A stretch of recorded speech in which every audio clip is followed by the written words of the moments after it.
Your Honor, from what he said, that he's never got a proper medical checkup, and given the previous visible condition he's going through,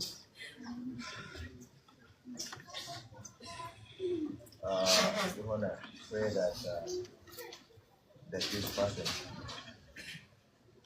is either demanded to maximum bed facility, given that the medical examination that was ordered by court has never been done to date,